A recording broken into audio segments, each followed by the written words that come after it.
listening to LOA Recon with the Good Vibe Coach Jeanette Ma, where we dissect the ins and outs and the art and science of conscious creation, all intended to amp up your manifesting game.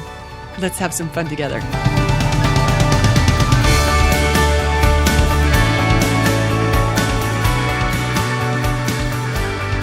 Thanks for tuning in for another episode. I got hung up in recording for a while because it turns out I was having microphone issues. I've been having them all along, didn't know it. All these episodes I've been recording for you. Okay, I have this fancy microphone that I use every time I record a podcast. I plug it in and use it, except it turns out I realized I haven't been flipping the switch that you need to flip in order to use the fancy microphone. So everything I've been recording for you has been on my computer's just internal microphone, despite the fact that I'm talking into this fancy one. Yeah, so once I realized that, I flipped the switch, and then what happened was the volume on the fancy microphone was so low that I didn't even know if my audio guy could do anything with it. When I told him about it, he told me what to do. He told me, go in and you adjust this. But guess what? That didn't work either. So I just didn't record for a while because it felt upstream. And then I got enough emails from y'all that I realized I just needed to get over it. So I have no idea what this volume level is for you. I hope it's audible. I hope it's enjoyable. Because, boy, do I have a lot of stories saved up to share with you. All right, so here's one. Oh, boy. I got a Muggle love interest who, and when I say Muggle, I mean that as a term of endearment. I mean it with all the love in my heart. I don't mean it derogatorily. In fact, let's face it, all of us conscious creators, we probably have a little bit of Muggle in us, depending on the day, right? Sometimes maybe a lot of Muggle. So I do not mean it in a negative way. I don't. But I just use that term to describe someone who would not identify as a conscious creator in any way, shape, or form. In fact, he's too polite to roll his eyes at me when I talk about conscious creation. But I don't know what his private feelings are about it.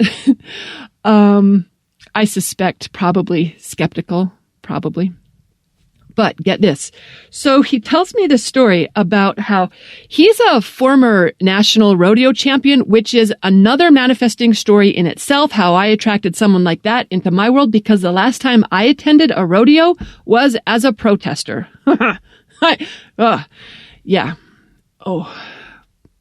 Got investigated by the FBI as a result of it. It was when the Olympics were coming to Utah. And I protested that thing. Okay, anyway. So he's a former national rodeo champion. In fact, he used to win a lot of competitions. So many that's basically how he supported himself through extensive schooling. So he was good at it. He won a lot, made a bunch of money. And I knew that about him, but he just recently told me about why he was so good at winning. And he shared it with me like it was his little private secret. Turns out that what he had been doing was that before he ever got on his horse or before the buzzer ever went off, he practiced seeing his run go exactly how he wanted it to go. Before he ever started it, he would just imagine the perfect run. He didn't let himself entertain any fearful scenarios. He did not see things going wrong. He just dialed in on what he wanted. And apparently he was really good at that. In fact, what he said to me was that the reason he won so regularly, he said that his game, it wasn't because he was, eating well or working out. He wasn't having the right diet or getting good sleep. He wasn't staying fit or working out. He didn't do any of that. It wasn't because he was doing so much practice. This guy was actually really cavalier about how he competed, but he said what it was. He said 80 to 90% mental. It was his mental game that was the reason he won so consistently. And the other percentage he attributes to having a really good horse. Apparently his horse was good and people tried to buy his horse from him. But I'm laughing because it makes me laugh that we know people like this, people who would make fun of The Secret or would, never in a million years ever believe anything Abraham said. But they're doing this. Some of them are doing this without even realizing it. So he tells me about how before, he ever started his run in the arena, he would see it going how he wanted it to go. And it was super effective for him. So he tells me about this, and I said, here's the thing. You are still doing that. You're doing it every day in every other area of your life. You are, and he wouldn't call it visualizing. He's not practiced at that stuff. No one ever trained him to do this. It's just something that he did automatically or naturally. And I'm laughing at how many clients I've had who have a spouse or a family member who doesn't identify as a conscious creator, but they're actually really effective at it. Some of them get a little frustrated about how good they are at it and how natural they are. It's not because they study it or they know what to call it, but they're really good at it. Anyway, I said to him, you're, and he's still really good at it because you're rehearsing scenarios in every aspect of your life. When you imagine how the conversation is going to go with your coworkers, when you imagine what your ex-wife is going to say when you pick up your son for custody, when you rehearse the conversation you imagine I'm going to have with you. He used to imagine that I would be getting back together with my ex-boyfriend. Listen to part of his story. Part of his story is that he's really good at inspiring women to get back together with their exes. Like, oh gosh, if this were part of my self story, I would definitely edit that. But I told him, I pointed out to him, you're doing exactly what you did in the rodeo arena. You're doing it every day in every other area of your life where you're rehearsing things happening. And you're not necessarily rehearsing what you want to happen, but that's where your power lies. And that's how life unfolds according to what you're entertaining mentally, what you're envisioning. I did not talk to him about vibrations or frequencies or anything like that because he could relate to, he gave himself credit for the reason why he was so good in the rodeo arena was because he could see it going the way he wanted it to go. So he understood the power there. So anyway, I think he was just placating me. I don't think he was like in one conversation, a big believer in conscious creation or law of attraction.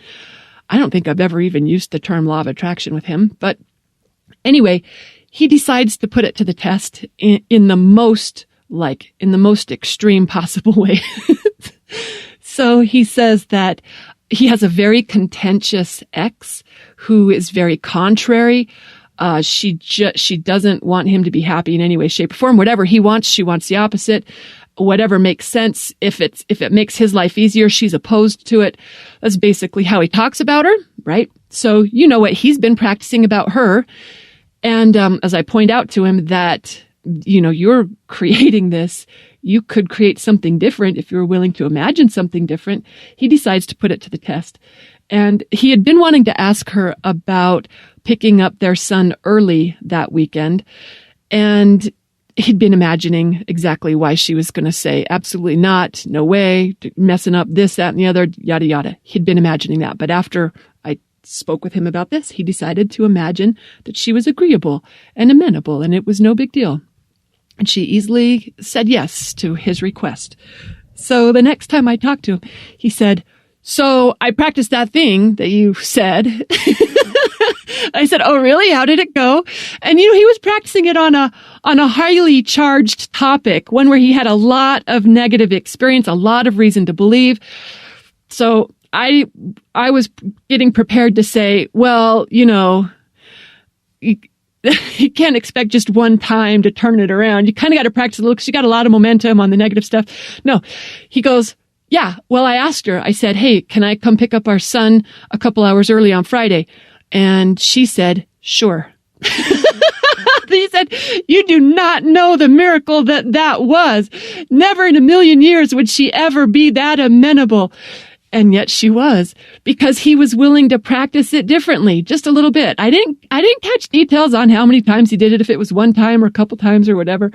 But he was pretty impressed about that. I don't know if he's still practicing it. Hopefully he isn't still imagining me getting back together with an ex-boyfriend.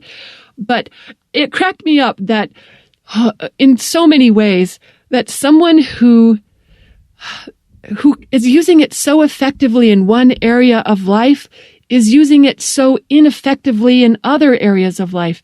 And someone who might ridicule this practice of engaging our focus, our skills of observation, as Joe Dispenza calls it, to harness that to create what we want, someone who would ridicule that has already found success with it in other ways without even realizing that that's what they were doing. I just think it's a really cool thing that we're super smart ones. If you're listening to this, you're a conscious creator who knows how this stuff works. You're not practicing it by accident. You're doing it on purpose. You're using your powers for good, right? We're all doing that, right? Right. So let's do that.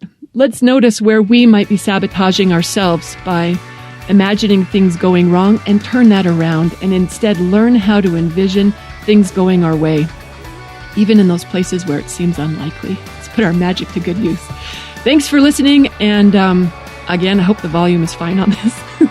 Bye, everyone.